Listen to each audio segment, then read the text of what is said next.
ए भैया आ देखा एगो मेहरारू यही सावन के पावन महीना में अपना पति देव से कहा तारी ए पिया अरे सावन लग गइल बा देवघर हमहू चलब। आ देखा सब सखी सहेली सब चल गई लेकिन का कहती है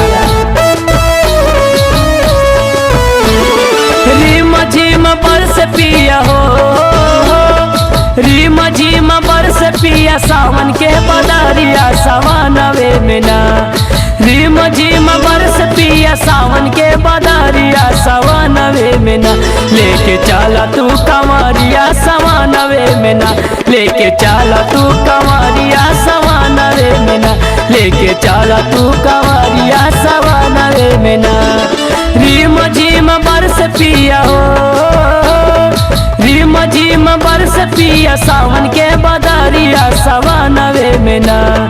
रीम झीम बरस पिया सावन के बदरिया सवानवे में ना लेके चला तू कमरिया सवानवे में ना लेके चला तू कमरिया सवानवे में ना लेके चला तू कमरिया सवानवे में ना बोला बोला भोलेनाथ बाबा की चार चिलम में चारों धाम एक चिलम में बाबा धाम चार चिलम में चारों धाम एक चिलम में बाबा धाम बोल कहरिया बोल बम बोल कहरिया बोल बम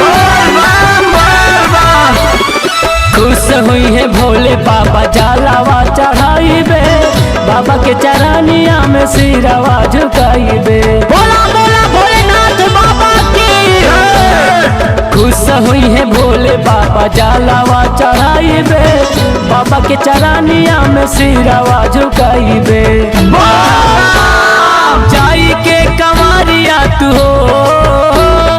जाई के कमरिया तू लाई दा सवारिया सवानवा में ना लेके चला तू कमरिया सवानवा में ना लेके चला तू कमरिया सवानवा में ना लेके चला तू कमरिया सवानवा में ना बोला बोला बैद्यनाथ बाबा की आगे वाला बोल बम बोल कहरिया बोल बम भोले बाबा दूर है जाना जरूर है भोले बाबा दूर है जाना जरूर है जय भोलेनाथ रातिया के जब हम देख ले सपनवा भोला जी आइल पिया हमारे भवानवा भोला भोलेनाथ बाबा की रातिया के जब हम देख ले सपनवा भोले जी आइल पिया हमारे भवानवा गोद में हो रिलवा दिए हो गोद में हो रिलवा दिए भोले जी महानवा सवानवा में ना लेके चला तू कमरिया सवानवा में ना लेके चला तू कमरिया सवानवा में ना लेके चला तू कमरिया सवानवा में ना बोल बम बोल कहरिया बोल बम बोल कहरिया बोल बम चार चिलम में चारों धाम एक चिलम में बाबा धाम बोल कहरिया बोल बम आगे वाला बोल बम पियोरे वाले बोल बम फूल साना सोनू गईले देवा घर नगारिया हमर ताई ले ले आइया पिया हो कंवरिया बोला बोला बाबा बासुकीनाथ की फूल साना सोनू गईले देवा घर नगारिया हमर ताई ले ले आइया पिया हो कंवरिया बोल